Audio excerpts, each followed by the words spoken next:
Hello everyone, I'm going to show you something incredibly cool today. We're going to start out with Hit the Ice from 1990, a great sports arcade classic. If you're a fan of games such as NFL Blitz, you're going to absolutely love Hit the Ice. I mean, both of these games are incredibly fun. They're fantastic two-player games. They never get old. I mean, you beat the hell out of each other in a sports game. Always cool. You got to love this type of stuff. But if you have anybody in your house that you want to show a very, very important, crucial bit of information to, they may be a life changer, I'm about to show you right now. So get everybody together. I want you all to know this very, very vital, important piece of information that is going to change your life. And here we go right now. Winners don't use drugs. Keep that in mind. We're playing Hit the Ice, an incredibly fun, very, very violent, but comical in nature sports game. And again, if you like games like this, you'll love NFL Blitz. Well, the incredibly cool thing I'm going to show you, I have not showed you just yet. You'll see it after I show you this game in action.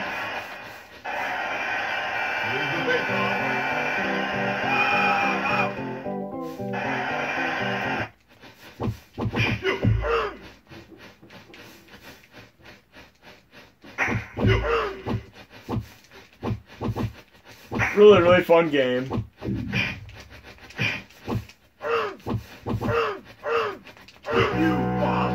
I have a goal. I'm going to quit while I'm ahead. Fun game. But now I'm going to show you what this video is all about. Basically, who loves their RPGs? Say yes. Who loves their sports games? Say yes. How would you like it if you're able to have RPGs and sports combined into one genre? We could have that today. We just played Hit the Ice. Now we're going to go to the NES and play an unreleased video game called Hit the Ice. This was not released, but it actually combines the sports element with an RPG element, which is incredibly cool. So if you want to play something very, very different than the norm, here you go. One of 3 examples that I'm going to show you today. It would have been awesome if they released this. Notice how there's actually a normal sports mode, but there's also a one-player quest mode. And I'm going to do the quest mode right now, which even has a password to it. Right now I feel like I'm about to play hockey, but it's anything but your typical hockey game.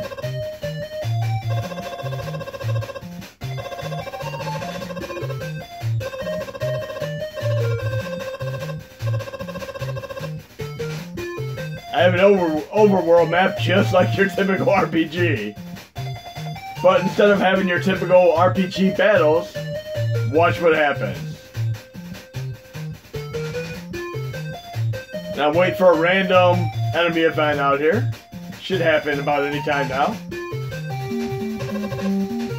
There we go. Not quite as bad as Beyond and Beyond, one of the first RPGs on the PlayStation 1 where you couldn't go more than 2 inches or squares without getting a battle. But here we have an RPG mode crossed over with sports. Really, really cool. Something very, very different than the norm.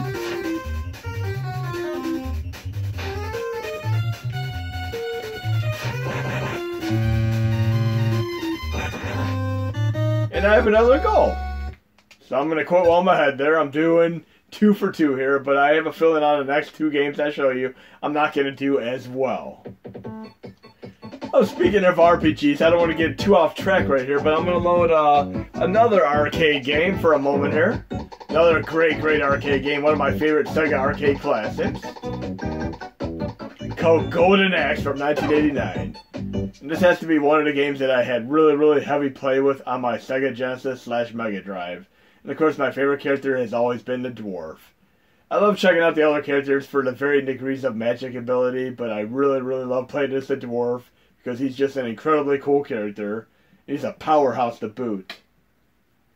Doing that run and jump charge attack, you can take out about anything that comes across you in the game.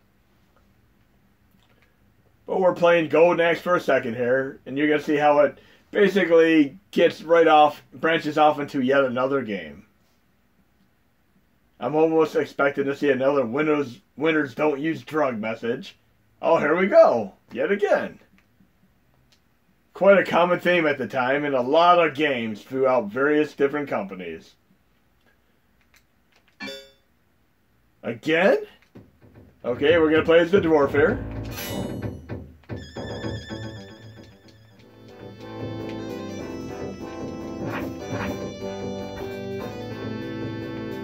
And when I used to have the arcade attached to the movie theater, I would always play Golden Axe and Tetris in the arcade before I went to see any given movie.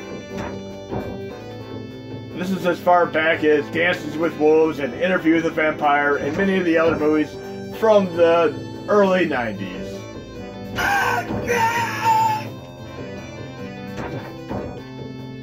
And of course The Crow, which I've seen a good dozen times over the years. Great movie. But here we're playing Golden Axe and my favorite double charge attack with the shoulder brunt. Awesome.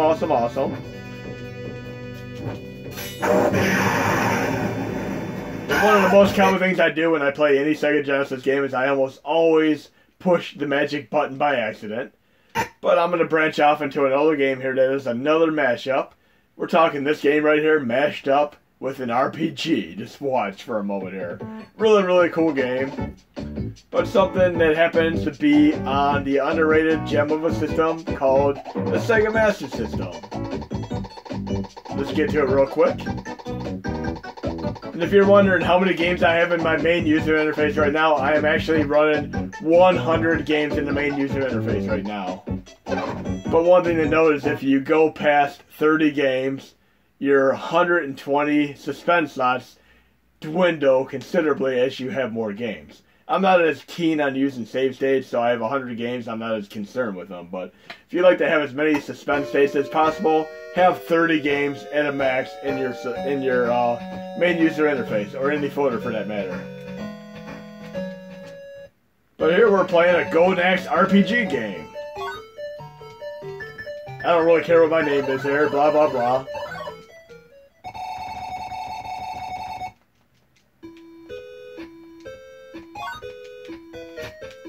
But look, it's a game very similar to Zelda. Really awesome. And of course, if you like games like this, you can play Newtopia, which is on the TurboGrafx 16, as well as Willow, which is on the NES. But this is an awesome, underrated gem of an action RPG, very similar to Zelda, using a little bit of the Golden Axe theme to it. So definitely worth your time. And that is Golden Axe Warrior for Sega Master System. But let's get to the other two games right now. Two more games to showcase throughout the end of this video. And we're going to get on to the TurboGrafx 16, of course. More games related to the whole concept of mashing up RPGs with sports games. And there's a little bit of a story behind how I discovered these games, which I will tell you as I'm playing them. We're going to start out with World Court Tennis, which by all appearances here, you cannot judge a book by its cover, but it looks like your everyday typical sports game. But it is anything but. When I worked in Video Game Exchange, which was a video game store many years ago, somebody came in with a box load of TurboGrafx 16 Who cards, as well as a TurboGrafx Duo system and many CD games, such as Dracula X Rondo of Blood and Godzilla. And we didn't take them in because there was no value at the time for the TurboGrafx 16 or TurboGrafx CD. But I asked him how much he wanted. He said, I'll give me like $40. I gave him $60, and I've never looked back. I've been a tremendous fan of the TurboGrafx 16 and TurboGrafx CD ever since. But when we start the game here, we have our normal sports mode as well as a quest mode.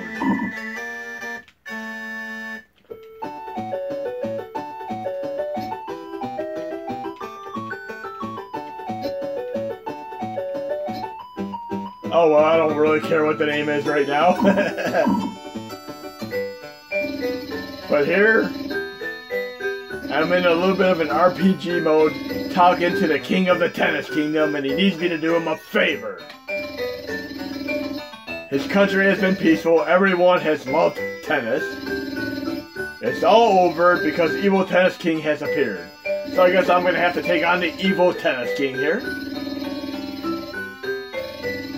And And when I was going throughout the box of Who cards, I came across this game, as well as another game that has this RPG mashup with sports game element, and I found it incredibly cool at the time.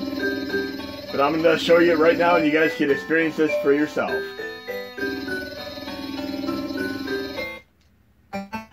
Overworld, I can go to the town and upgrade my character and such, but I'm simply going to trigger an overworld event here and see what happens.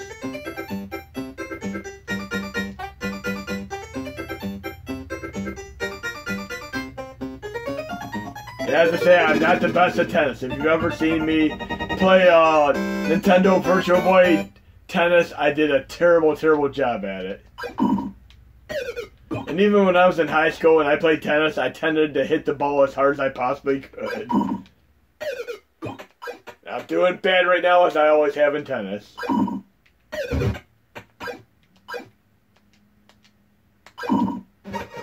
Terrible, terrible at tennis.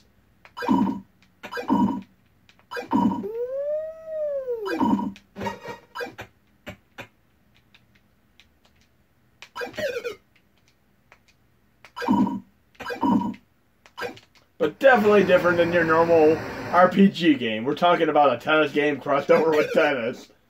A sports game crossed over with tennis. I lost, but one nice thing about this game is watch what happens when I lose. I need more practice. For my efforts, I get $200. So I can basically do a little bit of grinding even if I lose and go back to the town and buy upgrades to help my character out, which is really, really cool. This is World Court Tennis for the PC Engine, aka the TurboGrafx 16. And there is another game for the system that is like this. And I'll show you briefly. And you would never know it has an RPG mode unless you've discovered it for yourself. It is called Final Lap Twin. It is also made by the same company, which you can tell from the format when you play the game. But here we're starting up what looks like your typical everyday racing game on a TurboGrafx 16. I'm pushing the start button here. And look who made it. Namco, who made my favorite game in the fighting series, Soul Calibur and Tekken. But here we have a one-player mode, a two-player mode, and a quest mode. Yes, we have a quest mode.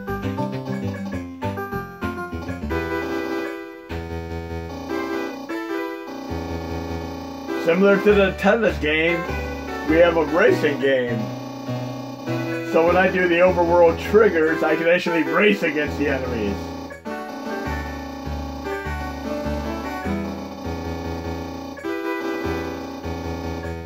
Like many RPGs that I play, I tend to try to get out of the town as fast as possible, even if I'm not properly equipped, and try to trigger the first enemy event, which I'm going to try to do intentionally here. Here we go. Tank Jones. Yes, I want to race.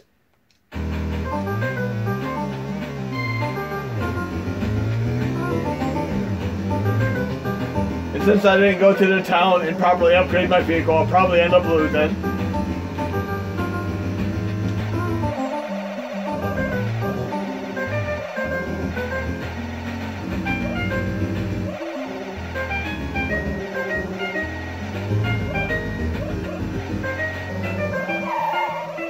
And I failed right there. You know how games are. If you end up getting passed by the enemy one time, you're pretty much done for. Well, let's see what happens when I finish this race. See if it's like the other game where I get money even if I lose.